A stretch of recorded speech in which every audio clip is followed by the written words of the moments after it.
సాయిరామ్.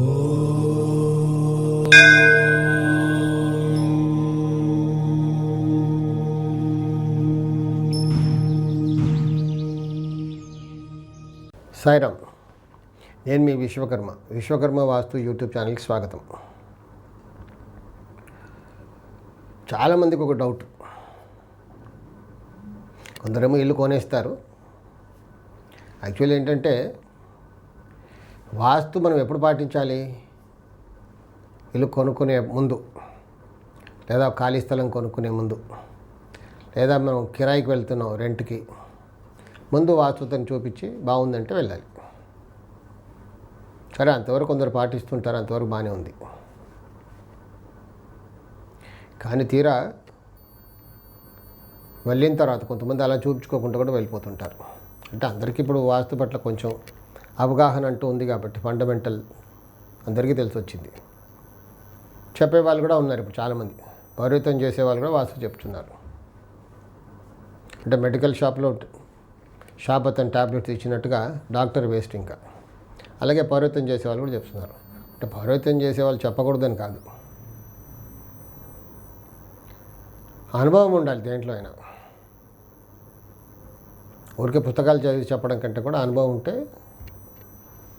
కరెక్ట్గా ఉంటుంది. అది చదివలే ఎందుకంటుందంటే, తీరా ఇంట్లోకి వెళ్ళిపోయిన తర్వాత అసలు ఈ ఇంట్లో ఎవరో సూసైడ్ చేసుకున్నారంట.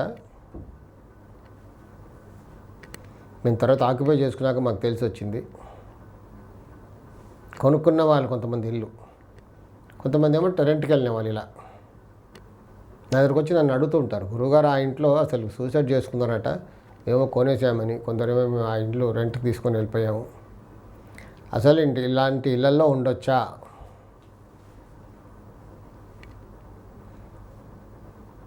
అంటే ఈ భూమిపైన పుట్టిన ప్రతి వస్తువు, ప్రాణమున్న ప్రాణం లేని వస్తువులు కూడా ప్రతి దానికి కూడా ఒక ఎక్స్పైరీ డేట్ అంటూ ఉంటుంది.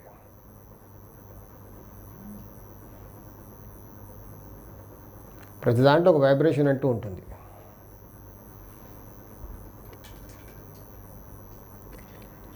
ప్రాణం ఉన్న వస్తువు అయినా ప్రాణం లేని వస్తువు అయినా ప్రతిదానికి కూడా ప్రకృతిలో ఒక ఎక్స్పైరీ డేట్ అంటూ తప్పకుండా ఉంటుంది.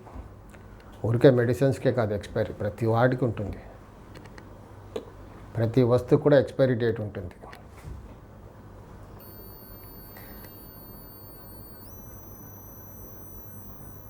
కొంతమంది సూసైడ్ చేసుకుంటూ ఉంటారు. కారణాలు ఏమైనా ఉండొచ్చు. అది చేసుకునే ముందు కూడా సూసైడ్ చేసుకునే వాళ్ళు ఎంతో క్షోభకు గురవుతారు, చాలా స్ట్రగుల్ అవుతారు చేసుకునే ముందు. ఓ ఫ్రాక్షన్ ఆఫ్ సెకండ్లో అలా చేసుకుంటారు. అంటే ఇలా ఎక్స్పైరీ డేట్ కంటే ముందే అలా వెళ్ళిపోతారు. అంటే న్యాచురల్గా పుట్టేటప్పుడే ఎక్స్పైరీ డేట్తో సహా వస్తారు. ఎక్స్పైరీ డేట్కి ఒక క్షణం కూడా డిలే ఉండదు.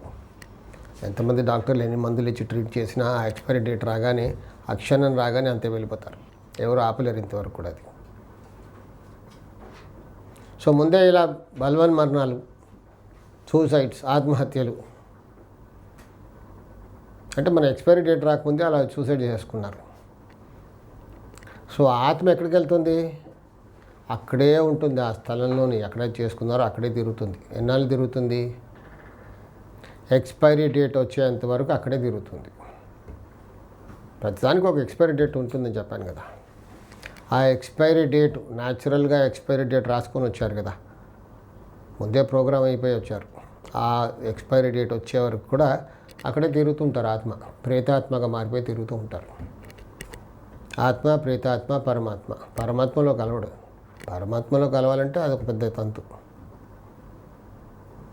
మోక్షం అదొక వేరే వీడియోలో చెప్పుకుందాం. ఈరోజు టాపిక్ ఏంటంటే, బిఫోర్ ఎక్స్పైరీ ఇలా సూసైడ్ చేసుకుంటే ఆత్మలు ఎక్కడ పోతాయి, అలాంటి ఇళ్ళలో మనం ఉంటే ఇబ్బందులా, ఎలాంటి కష్టాలు వస్తాయి.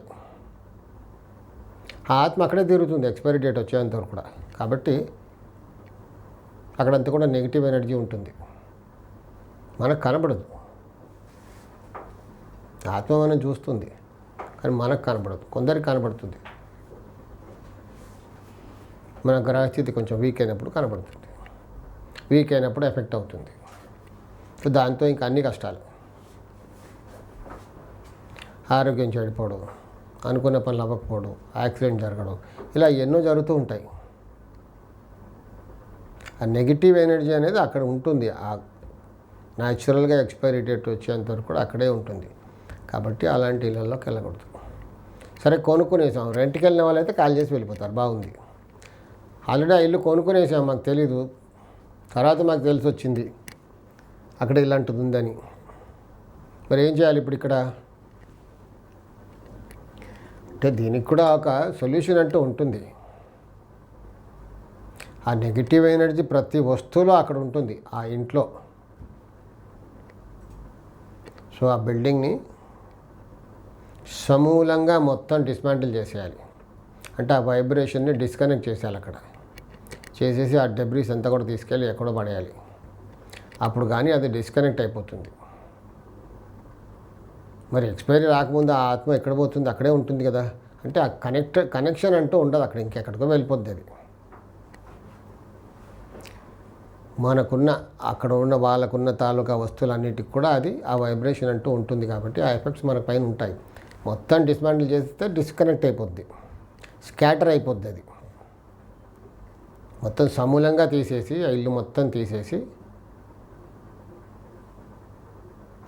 దానికి కొన్ని పద్ధతుల ద్వారా శాంతి చేయించి కొన్ని యంత్రాలు అక్కడ స్థాపించుకొని కట్టుకుంటే అలాంటి ఇళ్ళల్లో ఉండొచ్చు. కానీ ఏమీ చేయలేదు, ఊరికేదో పూజ చేసాం, అది చేసాం, హోమం చేసాం కాదు, పోదు. ఆ వైబ్రేషన్ తప్పకుండా అక్కడే ఉంటుంది. రియల్గా ఎక్స్పైరీ డేట్ వచ్చేందుకు అక్కడే ఉంటుంది, ఇబ్బంది పెడుతూనే ఉంటుంది. సాయి రక్ష.